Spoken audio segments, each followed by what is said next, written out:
being able to identify a problem that you can solve and that you can get people to pay for. And that's really like the whole journey. As you see, none of my businesses really actually correlate. They relate, but they're very different in their functionality. I guess a problem that I realized that I could solve. So the main thing is like, don't start anything you don't know anything about. Don't start a business until you know that there's a customer willing to pay for it. Definitely do your market research and understand how far you can go with that business. And I do all of these analyses before I start anything. I don't just like start businesses. That's why my businesses have been around for so long. This week, I'm speaking with Dawn Dickson. Dawn is a serial entrepreneur and the founder and CEO of PopCom. PopCom is a vending machine business. Unlike any that you've seen before, if you look at these machines, they are incredibly futuristic looking. They can utilize Web3, a bunch of different technologies. Her business has designed both the software and hardware for this and built them from scratch. Dawn is incredibly inspiring for everything that she's been able to prove out through her work ethic, through her business mind, everything she's been able to build in the world, both traditionally through venture capital, as one of the very first Black women to raise over $1 million, first through traditional venture capital, but then also through equity crowdfunding, where she's really been a pioneer, I think raising over $4 to $6 million now, and not just doing it for herself, but also paving the way for others and being really intentional about teaching others how to create wealth locally in their communities, through their networks. And I think if you are an entrepreneur that is considering scaling or building or raising money, this is going to be an incredibly notable episode for you. So you can find Dawn on Twitter at the Dawn Dickson.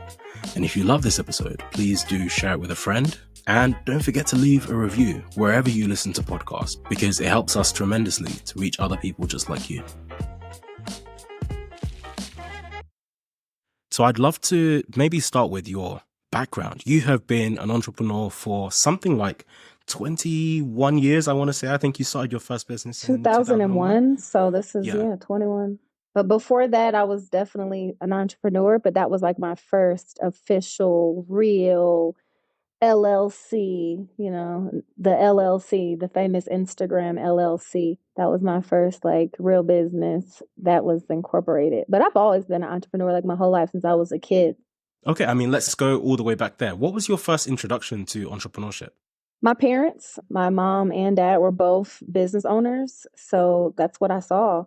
My dad never seen my dad have a job. He owned real estate. He did home inspection. He was doing house flips before that was like a popular thing. And he was always just very enterprising, always investing in things. He invested in my first business. So I seen it there. And then my mother had an in-home daycare and it was very successful and it made a great living. So even though it wasn't like tech or, what we do now, she's certainly a business owner.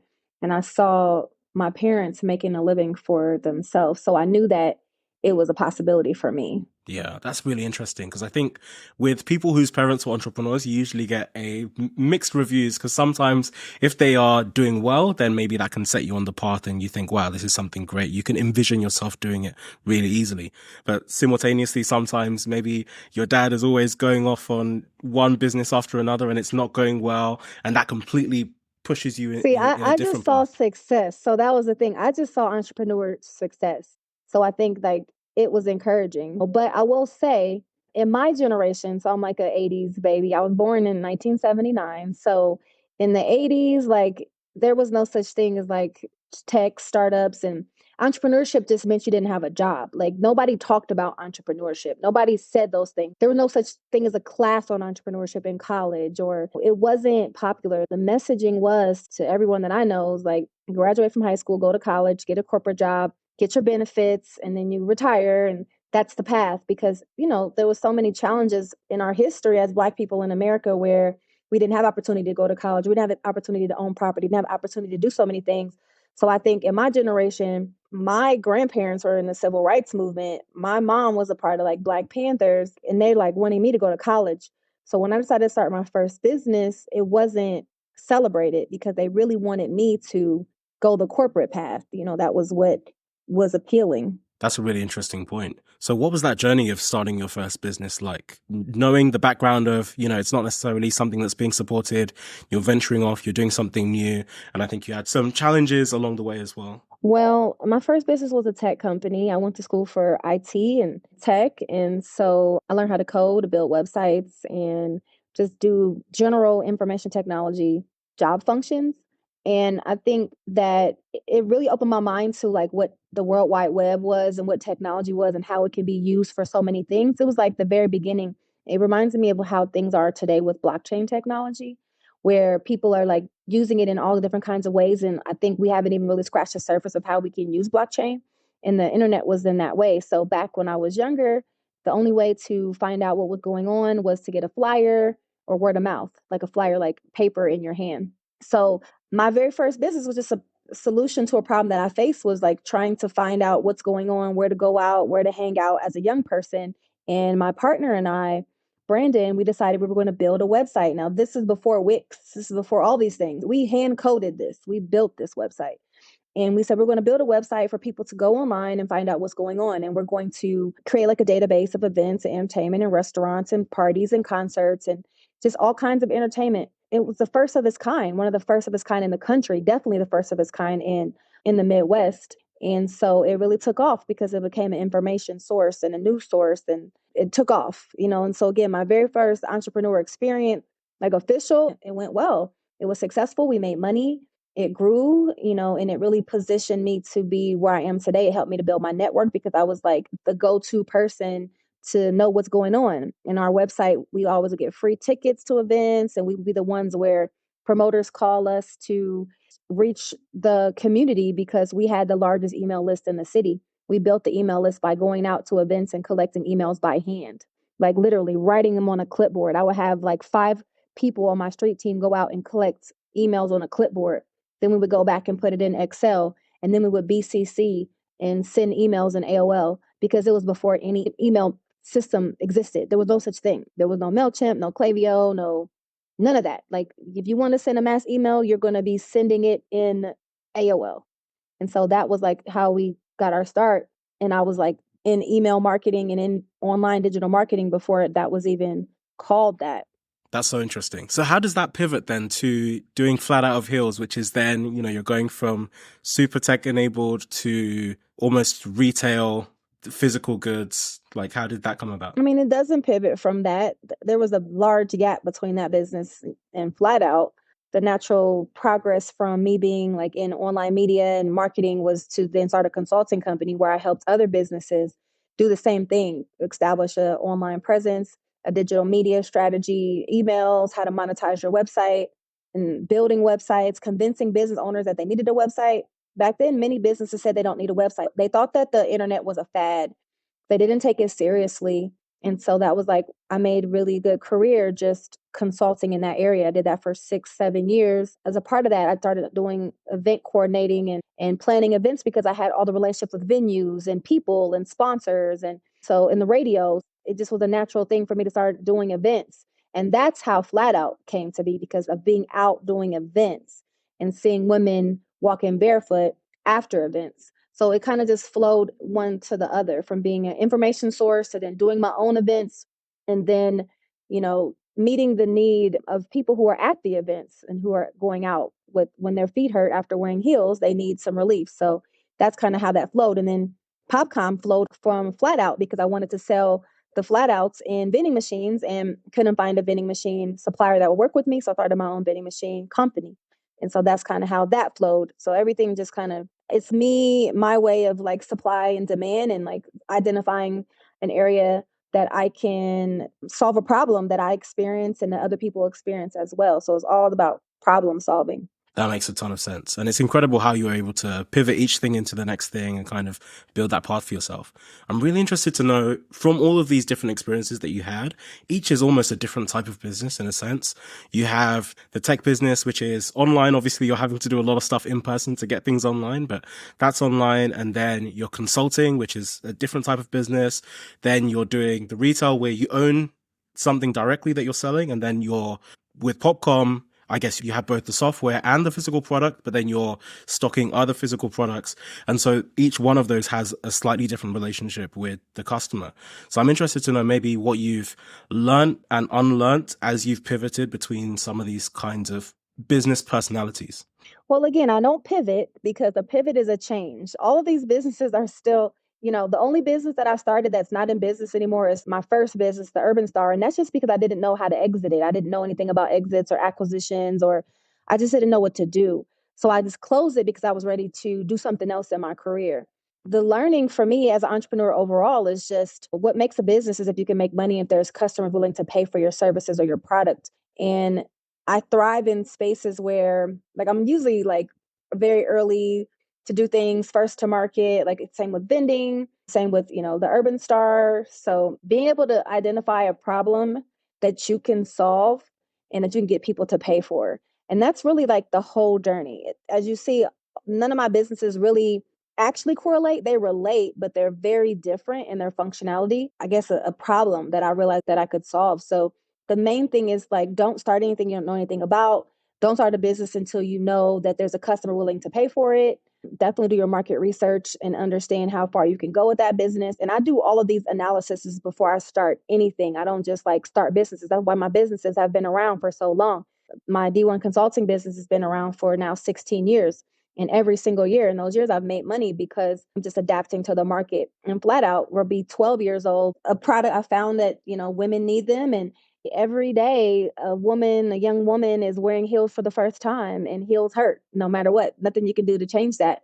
And so it's just like finding a place where you can be longevity, finding a sweet spot where, like, there's a product differentiation and what makes your product, and being able to communicate what makes what you're doing, your product or your service, unique and better. What's your value proposition? So I think that's just like, I hope that answered your question, but that's just like my lesson. I don't really pivot. I just respond to the demand. Hey, we'll get back to the episode in just one moment, but I wanted to tell you very quickly about my newsletter.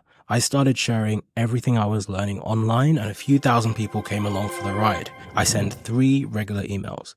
Brainwave fortnightly on a Tuesday, which is about the intersection between technology, philosophy, and psychology.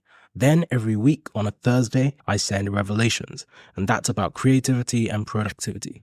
And then finally, every other weekend, I send Wayfinder, and that's about decision making. So people in the audience actually send me really tough problems that they're working through, and I help to deconstruct them using mental models and decision making frameworks. So if you'd like to subscribe, you can join me and over 20,000 incredibly driven people at theknowledge.io. Okay, back to the episode. So how did you validate the demand for PopCom as an example? Because I think you mentioned, you were already working in the event space, so it made a lot of sense. You could easily see the number of people that had the exact same pain point. All of these women that they're wearing heels, their feet are hurting. It makes a lot of sense just to be able to get flats instantly. You're in Club Live, you're wherever, you can just get flats straight out of a vending machine. You can walk with them. And I know that part of it was solving your own problem, but I'm interested to know, like, what would the challenges in then going to, you're building and first of all manufacturing machines, but then also building the software to power those machines as well. Yeah. I mean, we partner with manufacturers. So we're not an actual manufacturer, but I did invent that machine. I came up with the design. I worked with different engineers to really perfect it, but it is my original design. So that was a very, very long and tedious process for sure. But I really like double down on the software side of things because there was not a lack of hardware. I mean, there's vending machines everywhere.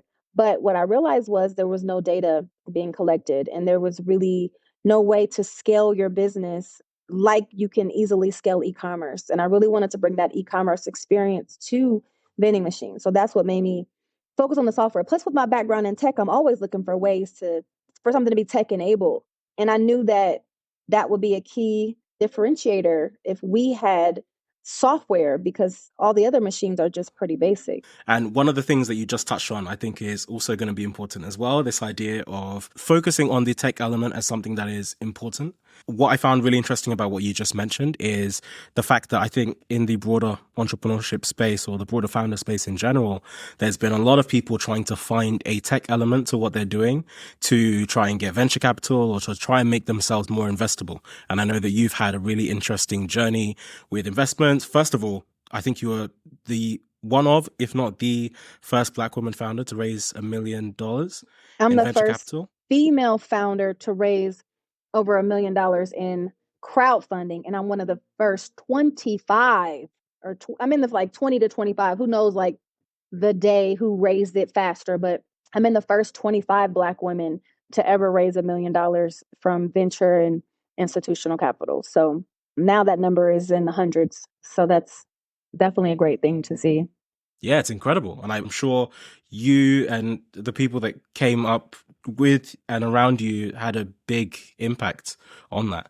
So I'd love to know maybe more about, okay, what was it like your first time raising venture capital, and how did that go, and how did that lead to you then deciding in the future to go through the crowdfunding route? The first time I raised venture capital for PopCom, it was pretty smooth. It was in 2017 after I finished the Techstars program. And so that gave me a lot of momentum. I raised the money pretty much right after demo day.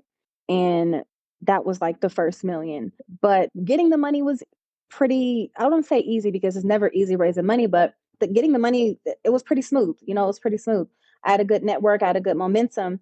But I felt like I just really was like the token Black, the token Black investment in a portfolio. At the time, this is 2017 again, there wasn't a lot of Black people getting money. And so there was a lot of pressure on the VCs to be more diverse. And they're saying, it's not a pipeline problem. There are a lot of Black people out here a lot of Black people building businesses, but they're not giving them a chance. So this was like where you see the first surge of Black founders getting money, but they weren't giving me the help I needed. They would give me money, but they didn't give me support, resources, customers, connections, help me build my team. And so I kind of just was like out on my own. When we ran out of money, like all startups do, they didn't follow on and they didn't really support me. And that's when I said, I'm going to try a different path, because what happens is you keep raising VC, keep on diluting yourself down, giving up your equity. They ended up really having control of your business. And at the end of the day, I didn't want to do that if they weren't going to really help me contribute to my growth. So I decided to try crowdfunding because it was a new way of raising money. Not many companies had did it before. And I have a really big network. And I was, from my years of being like doing events and having a media outlet, I had a lot of followers on Facebook back then. This is before like Instagram. I've been in the online space since pretty much the beginning.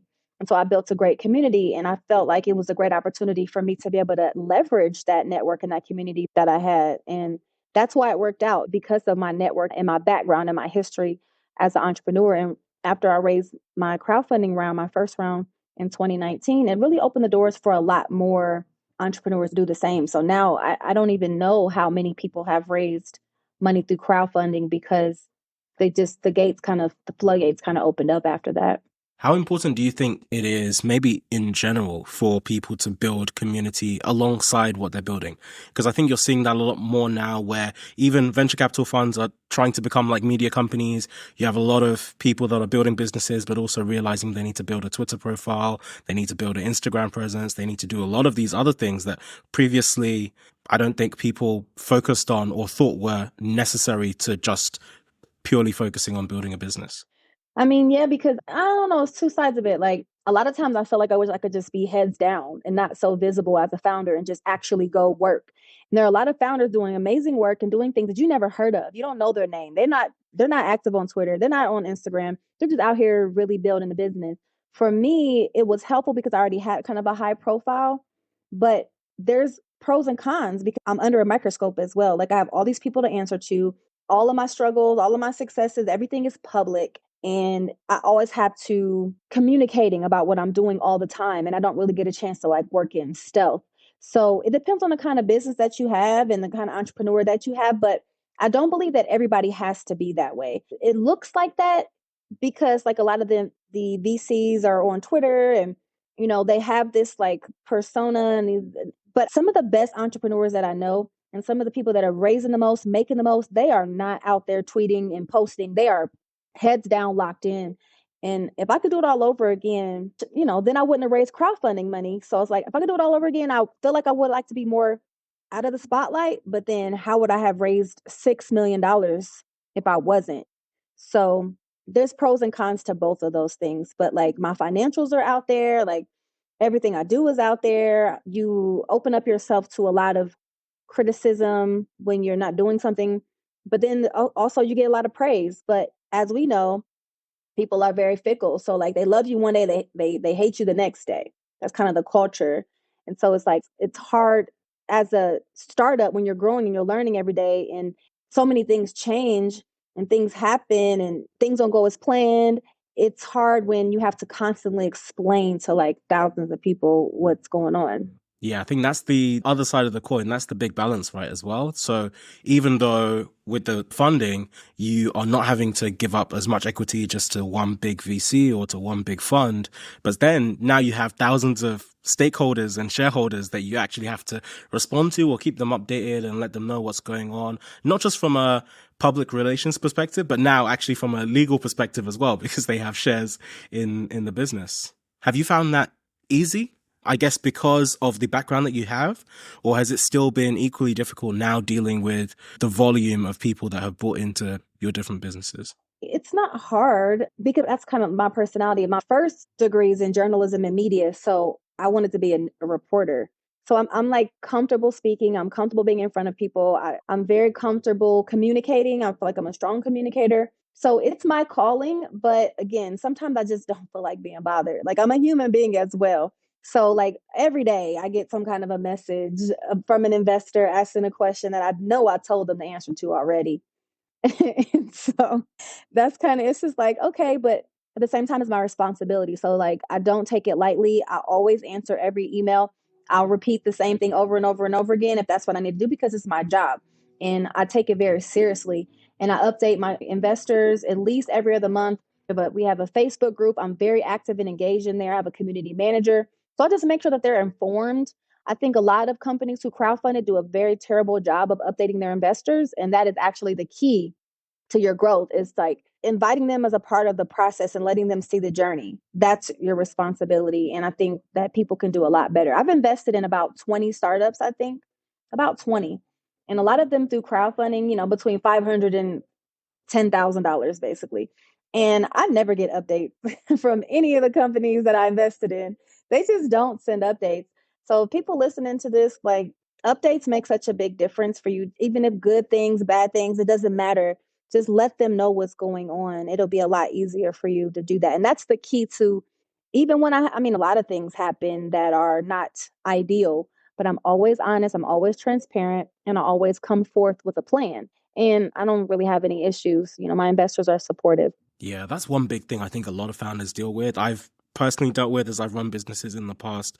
Not so much fully out in public in the same way as I would have if I had raised money from crowdfunders. But definitely, I think one of the things that a lot of entrepreneurs struggle with is the being open and honest about the fact that it's really difficult. And I think it's so easy to buy into this narrative of you have some of these like superstar founders, you have these tech entrepreneurs, people that make it look really easy on the outside, and you just see success after success after success. But really behind the scenes, there are so many different things that people actually struggle with. It's not always easy. Things don't always go your way. You get rejected for whether it's for funding or whether it's for like some kind of government related permissions. Loads of things, wrinkles come up behind the scenes. And I think it's hard to remember to kind of get in front of those things. I think we've seen a few examples of this in the crypto world, for example, with Sam Bankman-Fried, with FTX, and a few other, I think with Luna, there's been a few other crypto crashes recently where a lot of the fault of the crash comes from a lack of communication. There might have been an aspect of it where there was something fundamentally wrong, whether you call it fraud, whether you call it whatever. But I do think a big part of the impact that happened is because people didn't get out ahead of things. They didn't communicate openly. They waited until things have already started to fall apart. The cracks are already showing. And then now they're on defense and they're trying to say, oh, but it will be okay. And by then, people have already lost confidence. Exactly. I mean, we see that unfolding before our eyes, right? And I like it because I feel like it's time for this to stop, where people just are investing in off of FOMO, giving these big, huge, multi-million-dollar investments to people that are not really qualified. There's no checks and balances there. And then, I mean, founders, they don't feel like they have to tell investors what's going on, and they actually just lie and they get away with it. So I'm loving to see. I can't wait to see what they what they give Elizabeth Holmes with her lion self. All of these entrepreneurs that are raising investor money and not being responsible. Meanwhile, all these Black founders doing real good work. We're not hardly getting any money while we just watch the other kind of founders just squander away the money and get a pass. So, I think it's a new day. And, I love to see it. I love to see it unfold. But Elizabeth Holmes faces 20 years for wire fraud, and it's supposed to come down to, that's going to be a big, whatever they do, it's going to set a precedent. And I hope they send her to jail. I think what's also tough is, okay, so we've got the thing with FTX and Sam Bankman-Fried as well. And I just heard today that someone is predicting that he might get sentenced for life as well for everything that's happened with that business. And what I find so interesting, just what you were touching on, is this idea of we have all the statistics. Every year, people release new statistics and all of these reports about Black founders aren't getting any funding and Black women aren't getting any funding. I think at this point, I'm almost getting tired of it because after releasing the report, people don't actually release the money, and so yeah, nothing matters. They just keep telling you. We had a little pocket of time after they, murdered George Floyd in front of our eyes, and then everybody felt like, oh, we're going to wear Black people. That lasted a hot 10 months, and then they went right back to the same BS. And when the so-called, crash or recession's coming, they're not running to give us money, but they're running to keep their systems in place and fund whatever they need to do to keep their control. I've been an entrepreneur for so long that I've seen a lot, all of the ebbs and flows of like the market. And I've worked through a recession in 2007, 2008. I'm kind of like numb to it at this point of how things go, but I'm just ready personally, which is why I'm currently in Africa, is like looking for new places to expand and grow my, my businesses, my legacy, my family, where things are more welcoming for me as a Black woman and as a female, and where I'm treated better. So I think instead of us trying to continue to keep fighting for money that they don't want us to have, we can go to the many other countries on this planet that will be more accepting of us. Because when I travel the world, they don't be like Black woman, Black entrepreneur. I'm just an entrepreneur. Or they may say an American entrepreneur, but it's not about Black and white unless you're in America. That's the main place that I've seen it be that way. Now, I haven't been everywhere in the world, but I've been to 30 countries and still counting. And I still believe like America is just not welcoming for Black people and Black businesses. And we have a chance now with global business, with a lot more, VCs popping up around the world, that we need to tap into other resources. Yeah, I love that. And I know you're in Kenya right now. I'd love to know your thoughts on this idea of, African Americans and Africans collaborating, doing business together. I think it was in 2018, Ghana signed some kind of law that allowed African Americans to come and buy land and to invest in local communities. And I'm seeing some really interesting things like that. But then I also wondered the extent to which it might just be a moment in time where right now it might be really interesting and then people forget or people lose the impetus and the drive to continue doing things like that. So how have you found that and what are you finding it like?